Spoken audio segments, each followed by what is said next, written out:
الحمد للہ رب العالمین والعاقبۃ للمتقین والصلاة والسلام علی سید الانبیاء والمرسلین وعلی آلہ واصحابہ ومن تبعہم بإحسان الی یوم الدین اما بعد وعن نبی امامۃ رضی اللہ تعالی عنہ قال قال رسول اللہ صلی اللہ علیہ وآلہ وسلم من قرأ آیۃ الکرسی دبر کل صلاۃ مکتوبۃ لم یمنعہ من دخول الجنۃ الا الموت رواہ النسائی وصححہ ابن حبان وزاد فیہ الطبرانی وقل هو اللہ احد۔ سیدنا ابو امامہ، ان کا نام تھا ایاس بن ثعلبہ، یہ بنو حارثہ جو انصار کا قبیلہ تھے اس کے حلیف تھے۔ یہ جنگ بدر کے اندر اس وجہ سے شامل نہیں ہو سکے تھے کیونکہ اپنی والدہ کی عیادت کر رہے تھے، باقی جنگوں کے اندر یہ شامل رہے ہیں اور ان سے کئی احادیث منقول ہیں۔ سیدنا ابو امامہ رضی اللہ تعالیٰ عنہ سے روایت ہے، بیان فرماتے ہیں قال رسول اللہ صلی اللہ علیہ وآلہ وسلم، نبی مکرم علیہ الصلاۃ والسلام نے ارشاد فرمایا کہ من قرأ آیۃ الکرسی، جو شخص پڑھے آیۃ الکرسی دبر کل صلاۃ مکتوبۃ، ہر فرض نماز کے بعد، لم یمنعہ، نہیں روکے گی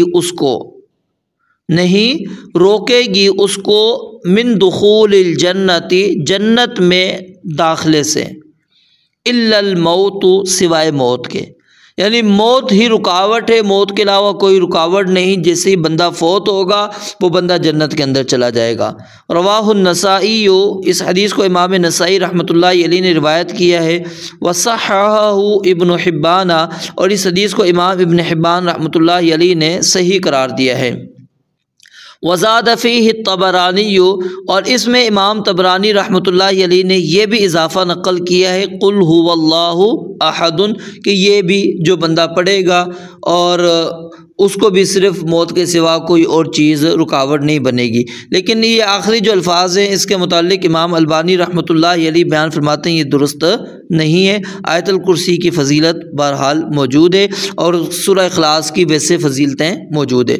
سورہ آیت الکرسی جو ہے یہ قرآن کریم کی عظیم ترین آیات میں سے ہے۔ نبی علیہ الصلوۃ والسلام نے سیدنا ابی بن کعب رضی اللہ تعالیٰ عنہ سے سوال کیا، انہوں نے جواب دیا، آپ نے فرمایا کہ تمہیں تمہارا علم مبارک ہو۔ اور یہ جو بندہ یہ سورت پڑھتا ہے رات کو سوتے وقت تو اللہ تعالیٰ کی طرف سے ایک نگران اس کے اوپر مقرر ہو جاتا ہے۔ پھر سیدنا ابو ہریرہ رضی اللہ تعالیٰ عنہ کا واقعہ آپ نے کئی مرتبہ سنا ہوگا، اللہ کے نبی علیہ الصلوۃ والسلام نے ان کو زکوٰۃ الفطر جو ہے صدقۃ الفطر اس کے اوپر مقرر کیا تھا کہ اس کی حفاظت کرنی ہے آپ نے۔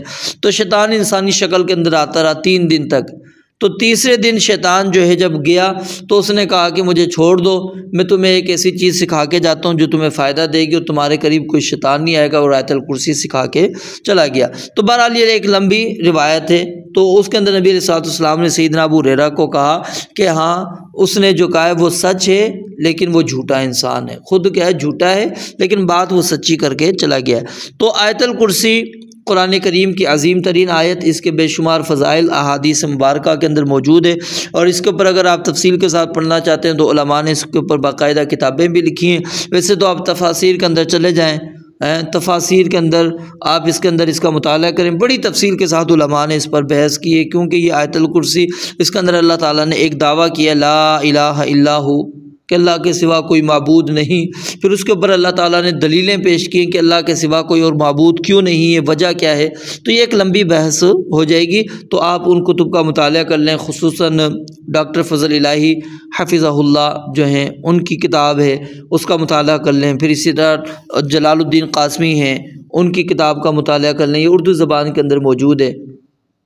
اور بھی کتابیں موجود ہیں اردو عربی کے اندر، آپ ان کا مطالعہ کر سکتے ہیں۔ تو یہاں پر جو نبی علیہ الصلوۃ والسلام نے کیا فرمایا کہ جو بندہ آیت الکرسی ہر نماز کے بعد پڑھتا ہے، جو بندہ آیت الکرسی ہر نماز کے بعد پڑھتا ہے تو کیا ہوتا ہے، اس کو صرف موت ہی رکاوٹ ہے، موت کے علاوہ کوئی اور چیز رکاوٹ نہیں ہے کہ انسان جنت میں جا سکے۔ جیسے ہی یعنی کہ وہ انسان فوت ہوگا وہ جنت کے اندر چلا جائے گا۔ تو یہ بڑی فضیلت والا عمل ہے، کیونکہ اس کے اندر اللہ کے رب العالمین کی توحید کا بندہ اقرار کر رہا ہے۔ اور اگر اس کے اندر ہم غور کریں اس حدیث کے اندر، تو اس کے اندر جنت کا جو ہے